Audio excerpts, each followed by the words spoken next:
And the reason is because these operators who run these programs are not at the level that these people are consciously. So what they use these people, they bring them from these third world countries where they won't be missed. They'll also be more able and willing to actually want to help with the projects and research that they're doing compared to staying at a war-torn country or something that's very poor.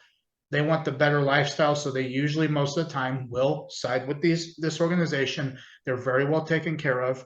All their necessities are met. They are, housed. They're medical. Their children are taught in schools. They get educated, things like that, so they can live somewhat a normal life. But they're not able to live a full life like we're able to. They're stuck. They're all chipped as well. They're all have people that are kept tabs, so they have the understanding consciously that is something that extraterrestrials are very highly evolved consciously as well. So they need people that are also on a similar level, not nearly as much as an ET would be, at least my assumption. But what they use these people for is to connect to that technology, so they have the understanding consciously that is something that extraterrestrials are very highly evolved consciously as well. So they need people that are also on a similar level, not nearly as much as an ET would be, at least my assumption. But what they use these people for is to connect to that technology. So you need to think of it this way, like this is a black team operator or supervisor, whoever it is, somebody who's not at that level. You have this machine that plugs into person B, which is the psionic, which then has the machine on them, and then they plug into whatever technology, such as a craft, any kind of other technologies that are with NHI, they can connect to it on their own accord without having to go into meditation. What they also do is put them in a state of, I don't want to say psychosis, but it's something that basically they flood them with these serotonin, drugs that affect their consciousness, but it allows them to be very elevated. But the problem with these drugs is they're pushed at such an extreme amount that in conjunction with the machinery that they're hooked up to, a lot of them pass away over time. It's not, some people used to go instantly. They flood them with these drugs, hook them to this machine, and they would die. Best case, they go into a coma. But throughout the years, they've actually done some research and actually have made progressive movements in place to actually get people who are, I don't know what their threshold is per se, but they're able to handle it.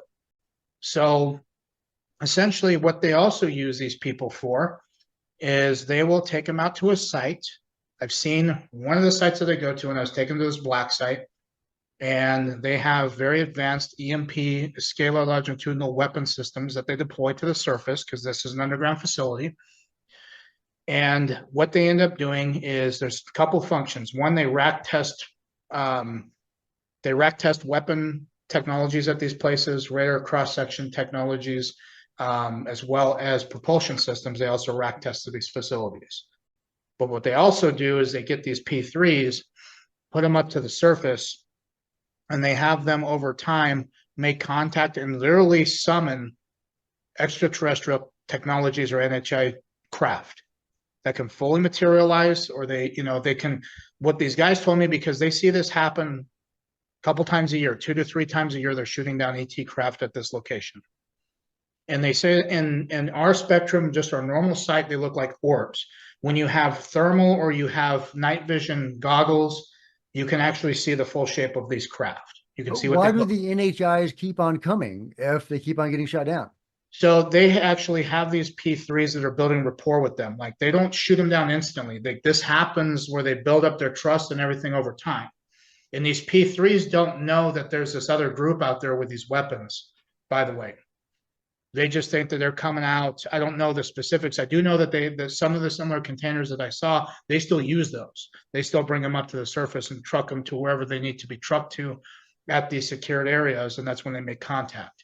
So think of like a CE5 event, but something that's more for sure, something that's more like if this was to happen, you would no shit see a craft materialize.